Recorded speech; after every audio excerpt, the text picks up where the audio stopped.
21세기 들어 국제정세가 가장 큰 혼란기를 맞은 지금 대한민국을 지키기 위한 새로운 무기들이 속속들이 모습을 드러내며 대한민국의 안보는 굳건하다는 사실을 상기시켜주고 있습니다.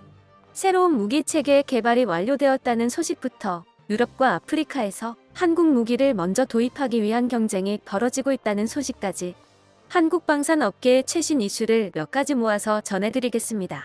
첫 번째 소식입니다. 오랫동안 개발이 진행 중이던 한국형 에이테킴스 전술지대 지유도 무기가 공식적으로 개발이 완료되었음을 선언하고 양산에 돌입했다는 소식이 들려왔습니다. 지난 11일 국방과학연구소의 국방시험연구원에서 KT-SSM의 품질인증 사격시험을 성공적으로 실시하였다고 발표했습니다. 품질인증 사격시험은 연구개발을 마친 무기의 성능이 양산품에서도 동일하게 구현되는지를 확인하는 무기 개발의 가장 마지막 단계라고 할 수 있는 시험입니다. 즉, 개발이 완료된 무기를 양산하여 군에 배치할 것인지를 결정하는 시험이라고 할 수 있죠.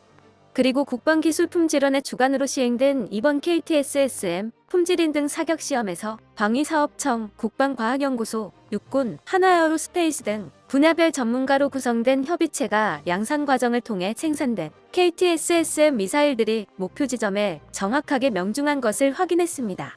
사격시험에서 성공하며 KT-SSM은 본격적인 양산 절차에 돌입하게 되었는데요. 군에서는 올해부터 2025년까지 3,200억 원을 투입하여 200발을 생산할 계획이라고 밝혔습니다.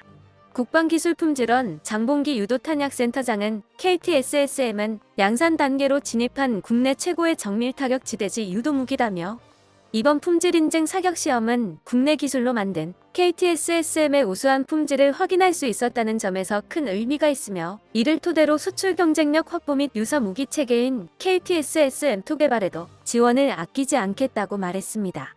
북한의 장사 정보를 정확하게 타격하여 제거하기 위해 개발된 KT-SSM은 규격 600mm에 190km에 달하는 사정거리를 가지고 있으며 재밍에 강력한 저항력을 가진 군용 GPS와 관성항법 장치를 장착하여 뛰어난 명중률을 가지고 있습니다. 본래 KT-SSM1은 지상 발사대에서만 발사할 수 있도록 개발되었고 KT-SSM2부터 천무 다연장 로켓에서 발사할 수 있도록 개량될 예정이었으나 아랍에미리트에서 천무를 도입하면서 KT-SSM을 함께 요구했었기에 KT-SSM1 역시 천무 개량형에서 운용이 가능하도록 변경되었다고 합니다. 또한 천무 288대 구매를 결정한 폴란드에서도 폴란드형 천무에서 운용할 KT-SSM 미사일을 라이센스 생산을 강력하게 원했다고 하죠. 이처럼 KT-SSM1이 예상보다 이른 시기에 완성되었고 KT-SSM2의 개발이 4년이나 앞당겨진 것은 해외 천무 도입국들의 강력한 요구가 있었던 덕분입니다. 사실 KT-SSM은 개발 성공이 100% 보장되어 있는 무기였는데요.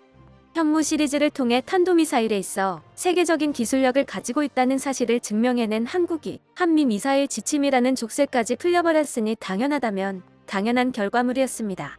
또한 KT-SSM1의 개발 완료와 함께 사정거리를 300km까지 늘린 KT-SSM2의 본격적인 개발이 본격적으로 시작되었는데요. 천무 발사대 전용으로 개발되는 KT-SSM2는 블럭 1, 블럭 2 두 가지 유형의 미사일이 동시에 개발될 예정이라고 합니다. 이는 KT-SSM의 새로운 탄두를 의미하는데요. 한화의 KT-SSM 개발 로드맵을 살펴보면 KT-SSM2는 다양한 종류의 탄두를 보유할 것이라고 나와 있습니다. KT-SSM1의 경우 안반을 뚫고 지하갱도 아래 있는 북한의 장사정포를 제거하는 것이 개발 목표였기 때문에 500kg짜리 관통형 열압력 탄두 한 종류만이 존재하는데요. KT-SSM2에는 이외에도 에이테킴스와 같은 직속탄을 비롯해 다양한 종류의 탄두를 개발하여 에이테킴스를 완전히 대체하고 다양한 전술적 상황에 사용할 수 있도록 하는 것을 목표로 하고 있습니다. 그리고 한화에서는 최종적으로 개발할 KT-SSM3를 통해 KT-SSM을 지상뿐만 아니라 전투기와 전함까지 포함하여 육해공 플랫폼에서 전부 운용할 수 있는 미사일로 개발하는 것을 목표로 하고 있습니다. 잘 만든 미사일인 만큼 써먹지 않을 이유가 없는 것이죠. 육해공군 전군에 북한을 초토화시킬 새로운 탄도미사일이 배치되는 날이 멀지 않을 것 같습니다. 다음 소식으로 스페인과 모로코가 한국 무기를 먼저 도입하기 위해 경쟁하고 있다는 소식이 들려왔다고 합니다. 얼마 전 스페인에서 천무 다연장 로켓 도입을 고려하고 있다는 소식 전해드렸었는데요. 지난 8일 스페인 국방부는 총 4,500억 원의 예산이 투입되는 차세대 다연장 로켓 사업의 가장 유력한 후보로 천무를 고려하고 있다는 사실을 밝혔었습니다. 그런데 스페인은 세계 8위의 무기 수출국으로 자체적으로 무기를 개발하고 생산하고 있었기에 한국 무기를 수입할 가능성이 비교적 낮은 국가 중 하나였습니다. 그런 스페인에서 갑자기 한국 무기 도입을 고려하고 있다는 건 상당히 갑작스러운 소식이었는데요. 스페인이 왜 갑작스럽게 한국 무기 도입을 고려하고 있다고 말한 것인지 방위사업청 내부 문서를 통해 그 이유를 확인할 수 있었습니다. 지난 4월 25일 공시된 방위사업청 문서를 통해 국산 맨페즈 신궁의 모로코 수출 승인 검토가 진행되고 있다는 사실이 드러났습니다. 프랑스의 맨페즈 미스트랄과 불공 사업을 통해 들여온 러시아의 맨페즈 이글라의 장점만을 가져 개발된 국산 맨페즈 신궁은 우크라이나에서 가장 애타게 지원을 바라고 있는 한국 무기 중 하나입니다. 그동안 수출의 걸림돌이 되었던 러시아제 시커까지 국내 제품으로 교환을 완료하며 수출 경쟁력을 높였었는데요. 이번 모로코 수출을 통해 최초의 수출 실적을 달성하게 될 수 있을 거라 기대받고 있습니다. 아프리카의 군사 강국인 모로코는 스페인과 지브롤터 해협을 사이에 두고 마주하고 있으며 오랫동안 영토 분쟁을 이어오고 있는데요. 21세기 들어서도 양국 해군 간의 일촉즉발의 사태가 벌어질 뻔하기도 하며 험악한 관계를 유지해오고 있습니다. 때문에 항상 서로를 주시하며 군사력 증강에 민감하게 반응하고 있었는데요. 스페인에서는 모로코에서 남몰래 한국 무기 도입을 진행해오고 있었다는 사실이 드러나며 이에 맞서 우리도 한국 무기를 도입할 수 있다고 갑작스럽게 발표한 것으로 보이고 있습니다. 마침 스페인군에서 신형 다연장 로켓 도입을 고려하고 있었기에 한국 무기 중 폴란드를 계기로 새롭게 각광받고 있는 천무를 거론한 것인데요. 현재 가장 이름 높은 다연장 로켓 시스템인 하이마스는 제조사인 로키드 마틴의 생산 능력 부족으로 스페인군의 고려 대상에서 제외될 수밖에 없었습니다. 하이마스가 탈락한 지금 하이마스의 2배에 달하는 화력을 가지고 있으며 강력한 생산 능력을 가진 한국의 천무가 가장 유력한 후보라는 것은 두말할 것도 없는 사실이죠. 모로코와 스페인 양측 모두의 한국 무기 수출이 성사되어 두 국가가 더 많은 한국 무기를 도입하기 위해 경쟁했으면 하는 바람입니다. 마지막 소식으로 대한민국의 영토를 탄도 미사일의 위협에서 지켜내 한국형 탄도탄 작전 통제소의 성능 개량 사업이 성공적으로 마무리되었다는 소식입니다. 6.25 전쟁 이후 지난 수십 년간 미국의 미사일 방공체계의 전적으로 의지해왔었던 우리 군은 수십 년에 걸친 연구개발 끝에 국산 미사일 방어체계를 하나둘 완성해 나가고 있습니다. 한국형 패트리어트 미사일인 천궁1-2와 한국형 사드인 SM, 한국형 아이언도민 램드까지 개발이 거의 완료된 상태로 곧 배치를 앞두고 있습니다.